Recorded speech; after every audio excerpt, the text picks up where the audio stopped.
Hello friends, Adam here with FED. So today we are taking on chapter 1 of Fire Emblem, New Mystery of the Emblem, Heroes of Light and Shadow.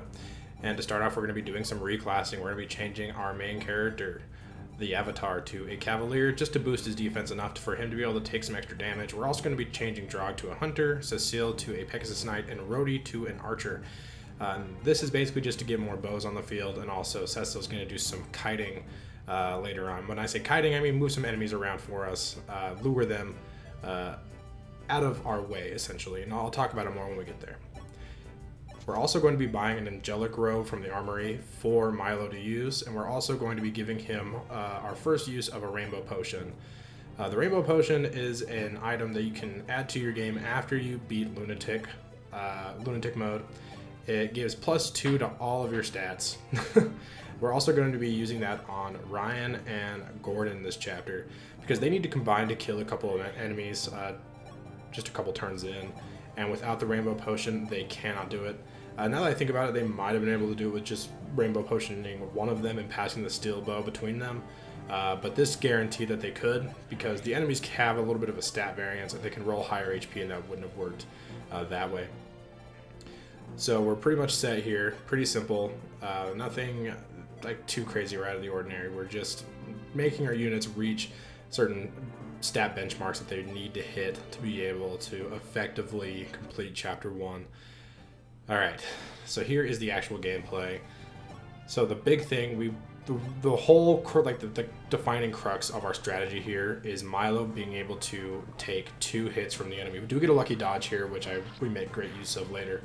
But because of the angelic robe changing classes to a class with higher defense and the rainbow potion, he has enough defense and HP to take 2 hits without dying from these really powerful brigands with the silver axes.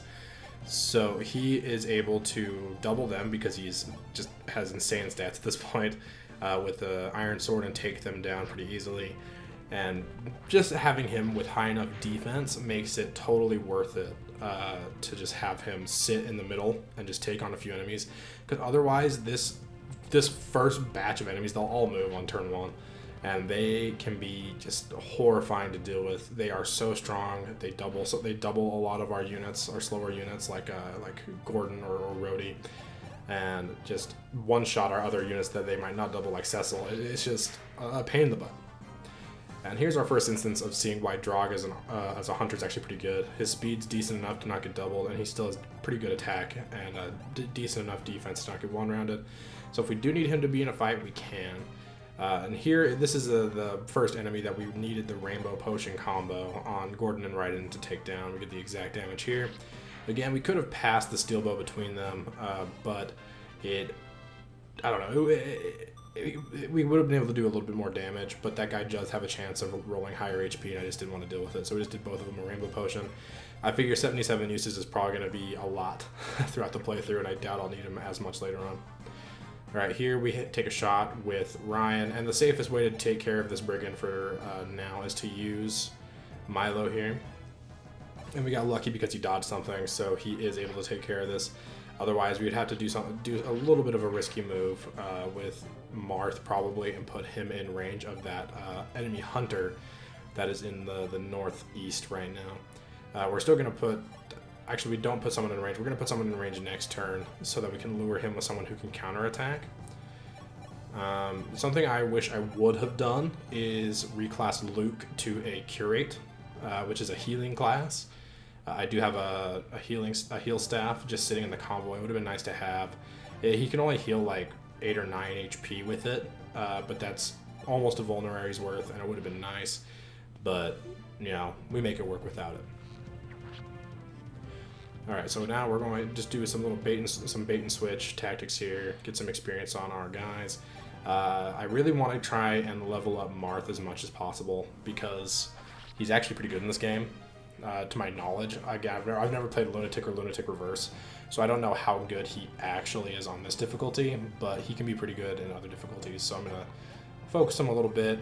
We'll give him some rainbow potions later on, hopefully to help him level up a bit. Something I didn't mention, Cecil goes to that cave over there to get a...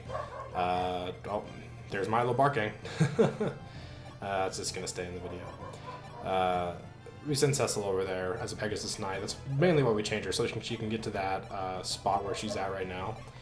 And block a reinforcement spawn, an enemy reinforcement, which is a thief with 11 sword who's pretty nasty, pretty quick, so it'll double a lot of your guys and can attack from 1 to 2 range, so no matter what you're taking a counter from him, it can be annoying to deal with.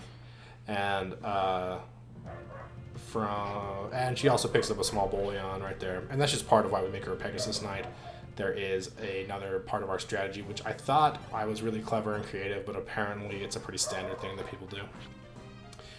So we're about to visit this village up here with Marth, and it's going to be our first recruitable character in the main story. And it is a healer by the name of Malaysia, and I'm not quite sure how to say it. But she's going to be our first healer, and she's going to be really important to the entire playthrough. She comes with C staves, which is really great. So she's going to be fun to have and use. And from here, we're basically just going to be healing up and moving into position to use that save point. So I think I will skip to that point, and I will see you in a sec. Alright, so now that we've healed up a little bit and we have some action, I'll talk some more. So we lure these 2 brigands, or I guess I should say ruffians, over to attack Milo. But the funny thing is, one of them does have a hand axe, but because they prioritize doing damage over staying safe, he chooses to use the silver axe instead of the hand axe. So it's really beneficial for us to put someone in range of that, even though you would take significantly less damage from a hand axe because it's actually pretty weak. But we make good use of Milo's stats right now that we made sure he had with a rainbow potion and angelic robe, so that you can take on both. So now we get into a kind of a nasty. This would be a nasty situation right here, and we'd have to deal with all 4 of these enemies, except for the fact that we put Cecil in the mountain over there and put her closer to those enemies. So these enemies all have group AI, so they all move together essentially. So meaning that if we're in range of one of them, they're all going to take their turn to move. Right? Or it might be 2 of them. I think it's 1 or 2 of them. I can't remember the specifics of it. So here we take our save, and I believe we do have a failed attempt, but we will skip over in a second and move on to our actually good attempt. But yeah, we're able to kite those enemies over there, so we don't have to deal with them on the next turn, giving us a little bit of time to prep and heal before we have to take them on next turn. Because they are actually pretty, it's a pretty tough group to take all on at the same time. We don't have anyone that can face everything and be fine. So we kite them over there with Cecil, and they choose to go over there because Cecil's closer to them right there than Milo was on the other side. And it just works out well. Again, I thought I was smart and I thought of this strategy, but apparently it's pretty standard for Lunatic Reverse to do that. Again, thought I was special. I'm not. Apparently everybody does it. So yeah. Now this turn is just a simple, we just need to take care of as many enemies as we can. And by as many enemies as we can, I mean all of them with the units we have available, which is all of them basically. So we have like 10 units deployed right now, and we just need to take care of a couple of 2-range enemies, which makes it really nice. And then these brigands that we have all our archers and Milo to take care of. So overall, this map isn't too difficult as long as you have a unit in Milo or my unit, your avatar, who can stand up to 2 enemies or more and take them out. And because Milo does have such great growths, I don't think it's unrealistic to get to the point where you're going to be doing this. He is going to be your best unit, so you should take advantage of him and take advantage of the rainbow potion, because if you're playing on Reverse Lunatic, you have it. So now it's just a matter of us spreading out damage. This is a really annoying miss, but we work it out and it's fine. And the end of the map, the boss seems kind of scary, but we don't actually have to deal with him at all. He is a former general in our boy Marth's army, which would be concerning. But it's not, because it would be concerning to have to kill him or something. And honestly, I thought the first time I played this, especially in FE3, I thought I could recruit him. But you cannot recruit him. He just kind of, I don't remember the story implication. Does he I don't know if he commits suicide or just runs away or something. But you essentially don't have to fight him if you don't want to. You can. And honestly, our avatar is so strong that he probably could take him on. But there's no need to. Just have Marth talk to him, and then Marth seizes the next turn, and you're good. So this chapter is actually pretty fun. It's a good introduction to the game, and I think it's, I don't know. I think it's more difficult if you have a avatar unit that isn't built super well. It could be super rough.